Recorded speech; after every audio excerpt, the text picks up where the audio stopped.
Welcome back to Castlevania 3. So last time we attempted to go towards Castlevania, but the bridge collapsed. But we did get Grant in our party, so with him in sort of tow, let's move on to the Mad Forest. What's so mad about it, you ask? I don't know, crushers, I guess? I don't see those in forests normally. Whoa, it's mad in here.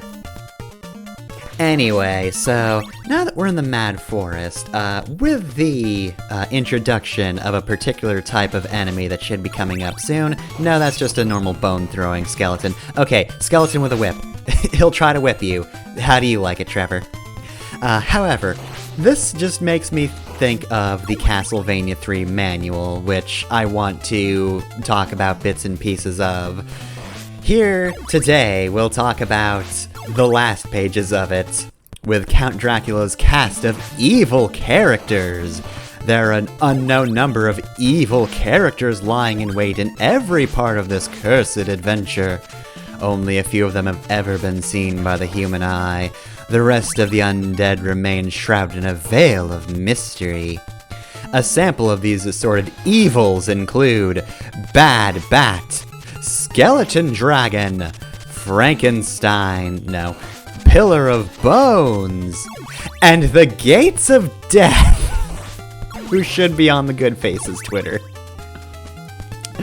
I felt like bringing that up because, I mean, come on. The theme of this episode is the localization was very good. I've also got a few other things worthy of note. At the moment, we've got this red skeleton who, when whipped, will eventually come back. You cannot permanently kill them. More annoyingly here, however, he hangs out on the stairs, making him a pain to actually avoid. The other important thing, though, is the fact that we now have the cross sub-weapon, which is my personal favorite. You know it, you love it, it's the cross boomerang. It's straightforward, goes out, comes back to you. It's also very cheap, especially in this game where it only costs 1 heart, so you can just kind of chuck this, well, sort of as much as you want. You do need a particular item to sort of upgrade sub-weapons, the little Roman numerals 2 and 3.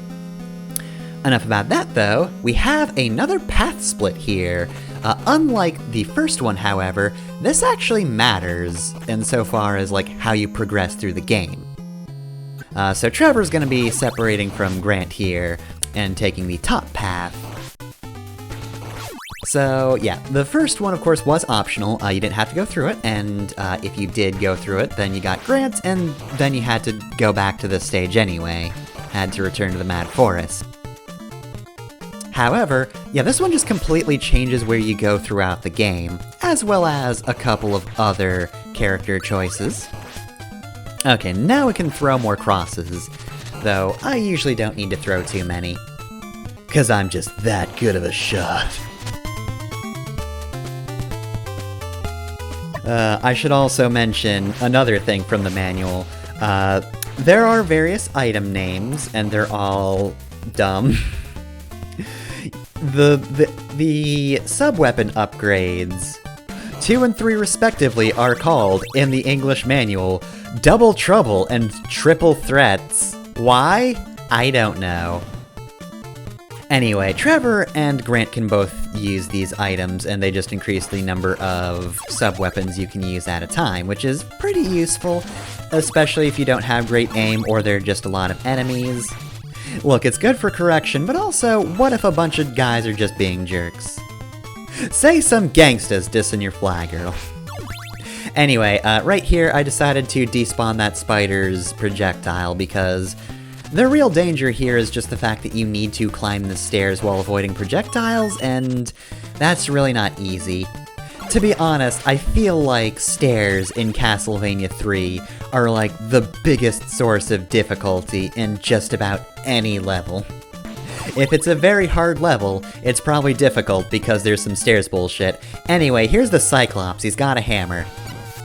So good strategy for Cyclops is basically, try to stay close to him, and when you're too close to him, he'll try to hit you with a hammer. The reason is, if you don't let him try to hit you with a hammer, eventually he'll just stop and then dash towards you, and that's really hard to avoid. Had I not killed him right there, I don't know if I would have been close enough to the platform over there to avoid it, and trust me, the Cyclops is tall, you cannot avoid him. You can't just jump over him. It sucks. Anyway, with that though, the statue is struck by lightning, and gasp, it's a new character. So, this is Sypha.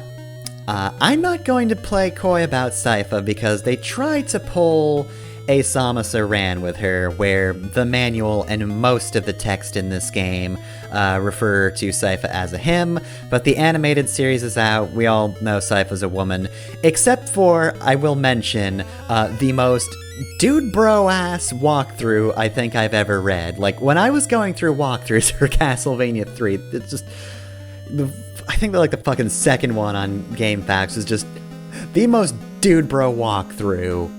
Like, you would expect this guy to, like, appear in some VHS video game tutorial, and he'd be, like, the most 80s, 90s dude you'd ever seen. But that guy is very insistent that Sypha's actually a man. He's also incorrect. Because, again, this game's trying to pull a Samus Aran. They did that intentionally. I know the text is saying a few other things, but don't let that confuse you. So yeah, I just kind of thought that was funny, because, I'm guessing that guy didn't beat the game, because the end does make it very clear. I mean, look, the only other explanation is that the guy was really into a theory of Sypha being a trans man, but, like, it's the most dude bro walkthrough ever written. Something tells me that that walkthrough on Game FAQs probably isn't going to be normal about this. Probably isn't going to go the trans man headcanon route. Regardless, I'm playing as Grant for this stage because, you know, he took the alternate route, so Grant's on his own. He's on his own journey. This is a marsh level, and it's fairly simple. Don't fall too far into this mud or you're dead. I should mention, however, the most important thing about this route. Unlike the top route, which was still more Mad Forest, this area has a different name. This is the Murky Marsh of Morbid Morons. What a delightful name. I love it. Again, I don't know who named that. I can't find specifically where it's referred to as that, but, like, it's consistent across any guide I look at, so once again, I have to compliment the localization of this game. They were very good at naming things, if nothing else.